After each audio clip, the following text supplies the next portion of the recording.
Teresa here. Welcome back to my channel and welcome to this unboxing, more like a flip through of the White Sage Tarot by Teresa Hutch. I actually picked this deck up because I was looking for more smaller decks to use in my zodiac reading, which I do over on my second channel, Tarot with Lisa. You should see a link to that in the description box down below. But I was really attracted to this deck for a number of reasons, and I'm so glad that I picked it up. We're going to take a little trip through the deck and talk about some of the things that are special about it.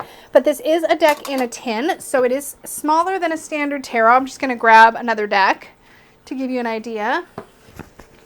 So for example, oh, that's not a tarot. That's not helpful. Well, I don't have another one to show you, so we're just going to wing it because I am really wanting to film this video. For starters, the little white book that comes with the deck is actually surprisingly meaty for what it is, particularly in a tinned deck. Now, I like tinned decks in general because they're really great for sturdiness. You can just toss the tin in your bag. They're great for travel, but I really like this size. It's a nice smaller deck without being so small as to be unusable, so I love that.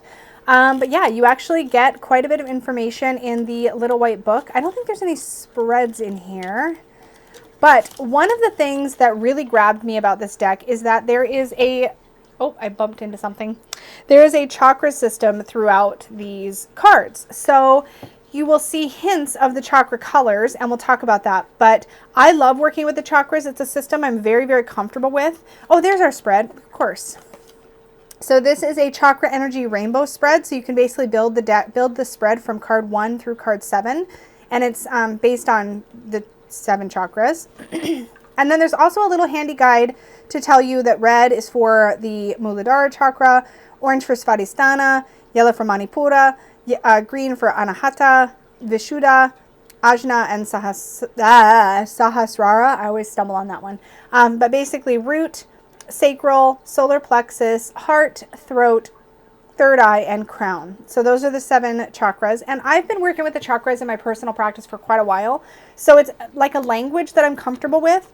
And having a deck that incorporates that, I love that. But let's zoom in on the cards because these things are so dang cute. So this is a US Games deck. This was originally an independent deck and it was full size. I love that there's a tin version. So here we have the Fool. I love this puppy running with the stick. I think that's so great, such great Fool energy. We have our Magician, and I'm curious what she says about this with the feather and the eye. I think it's a lovely card. I'm just curious.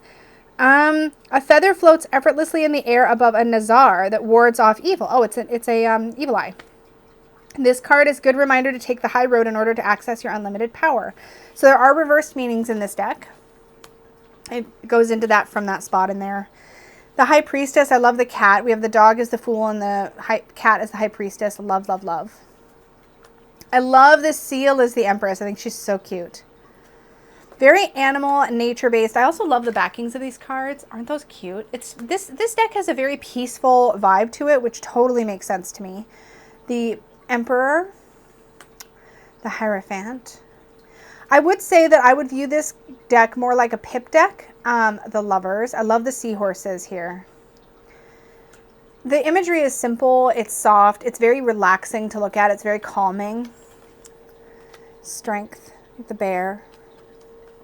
Love the Sloth as the Hermit. That makes me so happy. I just love that. I think that's Anubis. I'm always bad at the jackal-headed god. Wheel of Fortune. Justice. The Hanged Man and the Caterpillar, that really, really works for me for that meaning. I also really like caterpillar imagery and death, but I love that they have death here as this tunnel of light, or with light at the end of the tunnel, so to speak. I think there's so much you can speak to about that intuitively. Temperance, and it's cool here because you kind of have a nod back to the caterpillar. Oh my gosh, I'm so bad at doing this. There we go. You kind of have a nod back to the caterpillar and the Hanged Man in Temperance, right? So we kind of reached that place. It's after death. So you kind of go in progression. You go like that. Caterpillar, then death, and then butterfly. So that's a really cool way to look at those cards, which I really like. Oh my gosh. The Devil with the snake and the apple. The Tower. Simple but effective imagery, the star, and we have a sage bundle burning. So you have the idea of cleansing smoke, which can be a really helpful metaphor for those of us that work with cleansing herbs in this way. The moon. Oh, I always forget the name of that one. I'm going to look it up because I can't help it because I'm curious. Khonsu, Khonsu, the god of the moon and time, was also revered as a god of healing. The moon is balanced and mysterious. Don't be afraid of the dark. Yin energy can draw out your creative spirit. Pay special attention to your dreams. The moon card can indicate it's a good time to do some shadow work. In reverse, talks about blocked vision, waiting game, feeling disconnected. And also through the majors in the book, there are references to the chakra that's associated, but it's not through color necessarily. So this is the crown chakra white. The moon is associated with Svadhisthana, which is the solar plexus chakra. Excuse me. Svadhisthana is the sacral chakra. And that's typically an orange color, and you don't see a lot of orange. So I don't know how you're supposed to know the chakras on the majors visually, because here we have the sun, number 19. This should be the solar plexus chakra. Yes, it is. Manipura. And here that makes sense to me, right? But then in judgment, we have crown white light, and there's a more yellow cast to this. So now I do love the light bulb, by the way, as a visual representation of the judgment card. I think that's fantastic. But yeah, I wish the majors had something visual on them that would help you associate the chakra. So I'm looking forward to working with this deck and maybe uncovering some of those connections as I work with it. I love the acorn as the world, because the acorn is both the fruition of the tree, right? Like it's the tree passing along its seed, but it's also that potential, that seed of starting a new journey. So it's like the end of a journey and the beginning of a journey, which is exactly what the world is. Then we get into the minors. And here we have these ribbons to help us with the chakra colors. So the pink color is root chakra. So this is Ace of Wands, root chakra. Two of Wands, heart chakra. And you can pay attention to how the ribbons are behaving with the pips. So here we have Three of Wands with a throat chakra, and the ribbon is very open and flowing. So you get the idea that communication is flowing really, really well, right? Same thing here with the Two of Wands. There's a heart entanglement. So there's a relationship connection between the two people, maybe forming a business partnership or something. So you start to like look at the behavior. Here we have the Four of Wands, and it's the third eye chakra, the purple chakra, wrapped around all of these poles. So you get the idea of intuition, of recognizing that sort of bigger picture. Solar plexus chakra of the Five of Wands. So we got a lot of that dominant kind of will-based energy. It all works, right? Sacral chakra, the emotion chakra with the Six of Wands. I mean, I love the idea that that Teresa has woven in the chakras and their colors, not only with the color of the ribbon, but also the way that the ribbon is behaving. Here, the Seven of Wands, the solar plexus chakra energy is wrapped all the way around this seventh wand. So it just, if you are interested in the chakras, if you are already familiar with them, I think you would love this because there's so much to like work with. Sacral chakra all bound up with this Eight of Wands, right? It gives you that extra thing to work with intuitively with a pip deck. And yet, even though this is a pip deck, you still get, so here we have one wand above the others. It's not Marseille. There is a way to look at these pips and see the Rider-Waite-Smith meaning in the card. And I just think with that and the chakras, it's really well done. Here we have the root chakra holding like that barrier, protecting in the Nine of Wands. And look at this heart chakra wrapped super tight around this bundle of sticks. Like as an intuitive reader, I feel like there's a lot to work with in spite of it being pips, or maybe because of it being pips, there's a more expansive playground to play in. Here we have the Page of Wands, and the court cards, I believe, are all birds, but in the wands, they're birds of prey. So we have the Page of Wands, and I think it actually says in here, let's just see what kind of bird. Does it say? I don't think it says. It just says represents a youthful feminine spirit, and I'm really bad with bird identification. I wish it had said. That would have been nice. The Knight of Wands, this looks like a falcon of some kind, I think, like a peregrine falcon. I'm just guessing, but again, I'm really bad at that. The Queen of Wands, that looks like a snowy owl. And the King of Wands, that looks like an owl also. No, maybe, yeah, I'm not sure. And then we're in the cups. And there were not chakra ribbons in the quartz. So here we have the Ace of Cups with this open root chakra. So your needs are there, are being fulfilled. I mean, there's just so much to dive into. I love the intertwining green ribbons for the heart chakra in the Two of Cups. It's so beautiful. The Three of Cups, again, communication flowing with the throat chakra ribbon. The Four of Cups, and we have the sacral chakra. This is our chakra of emotional body, right? The Five of Cups. Here we have the solar plexus. Interesting with the solar plexus here. I almost would have expected more heart, but it's as if the cups are weighing down or pinning down the will, the ribbon. So that actually really works. Solar plexus being will or confidence or drive. That just really works for me. The Six of Cups with these are all, instead of a ribbon, it's almost like we have a blending of ribbon and fluid here from the cups, and that being third eye chakra color. The heart chakra open in the Seven of Cups. You know, the Seven is usually about decisions. I'm curious what the guidebook says on this one too. Let's look. Let's look, because it's my walkthrough and I can do what I want. Let's do it. Dreamy self-expression. You may be too focused on your dreams, illusions, and fantasies. Take some time to release your creativity by creating something real. Oh, interesting. Here we have the root chakra along the bottom, the Eight of Cups. There's a lot of structure in this card, and then things are toppling at the top. So a lot to work with there.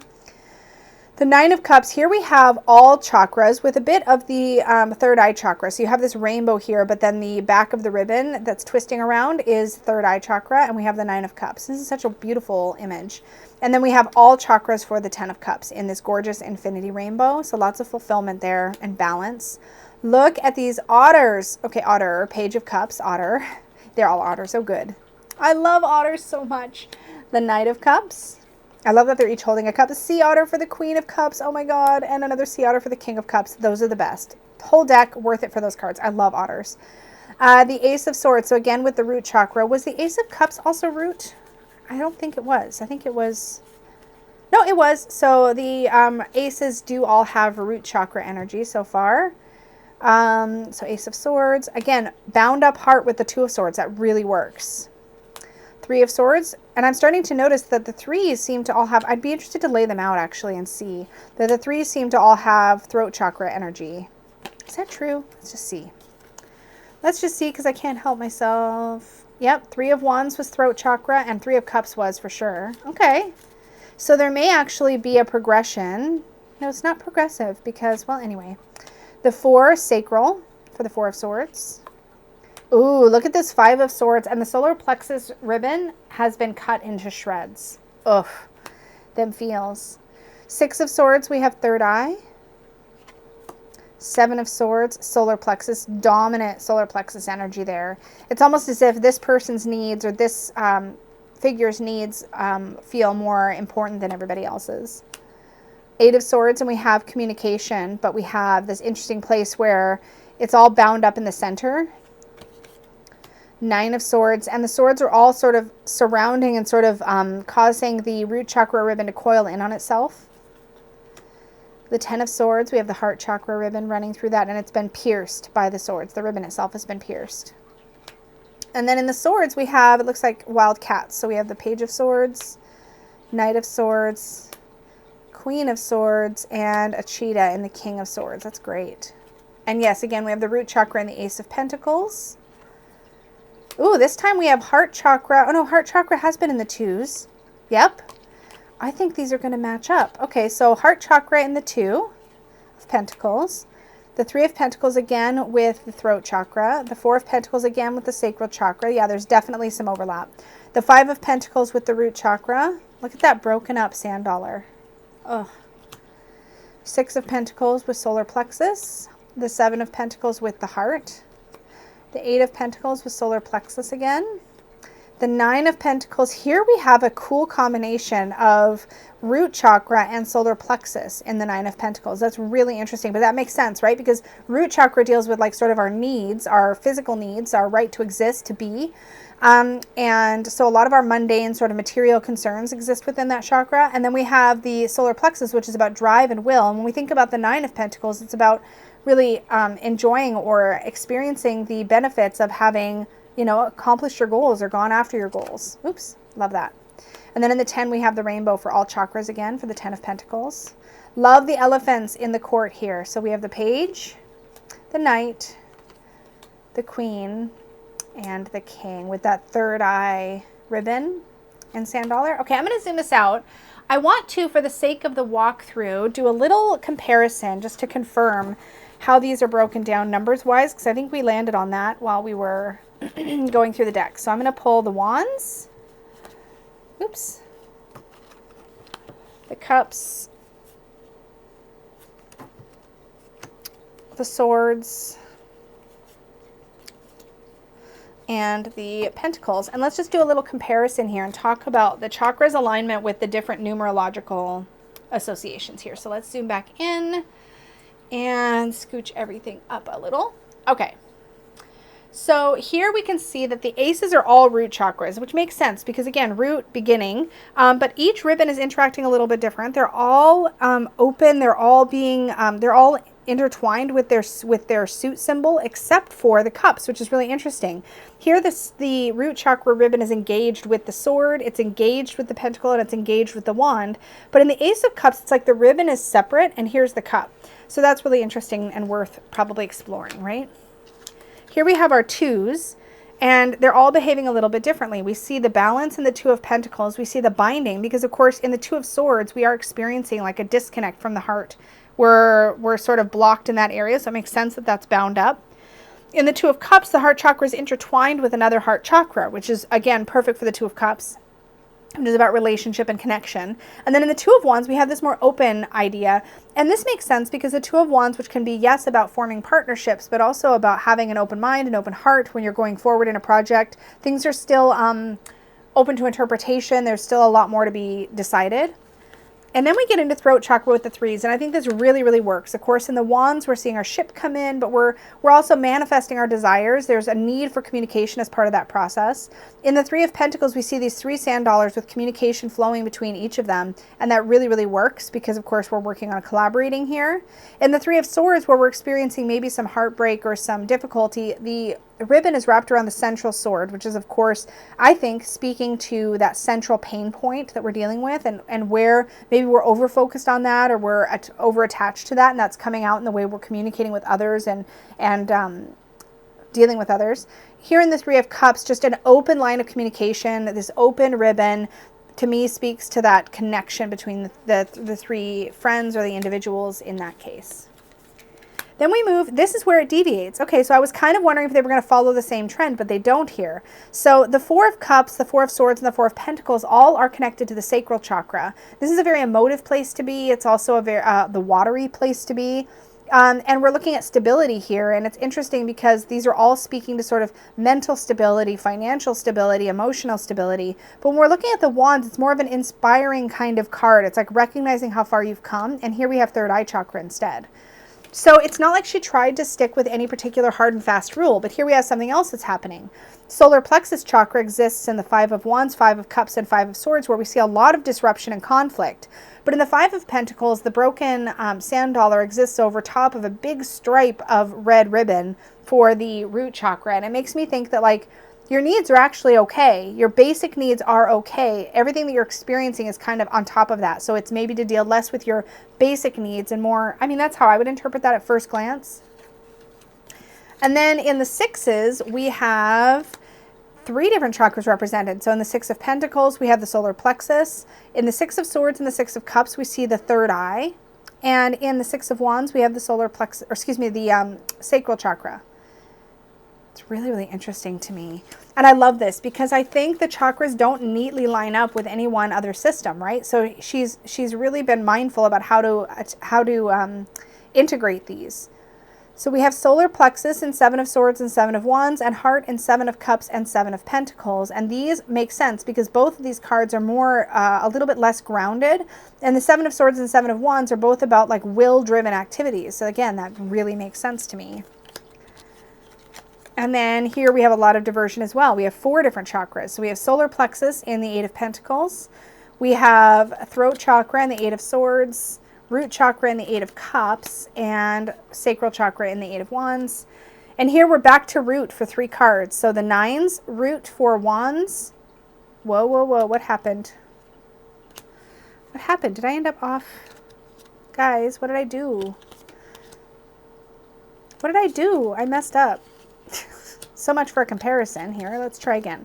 These are our 8s. Somehow I ended up off track. I don't know where it happened. We're just going to roll with it. So, but we still do have 4 different chakras here. I just probably hadn't finished flipping them. Okay. Here's our 9s, and we have root and root, all chakras, and 2 chakras. So again, going its own way. But it all seems to work. A lot of heart in these 2 10s, and all chakras in these 2 10s. And then we're into our quartz. Super cool. I'm really excited to play with this. Let's give her a shuffle and pull a card and see what comes through. Oh, and here is our majors. So I am going to shuffle in reversals because I've been playing with that a little bit at the time I'm filming this. So we're just going to see. I love these US Games cardstock. And this shape feels really nice. It's a little bit narrower than some of my other tinned decks.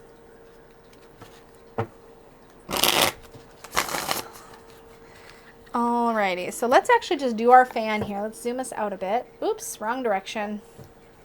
Let's do our fan. And we'll just draw the card from the top. So we have the High Priestess. So let's see what this has to say. We drew her upright.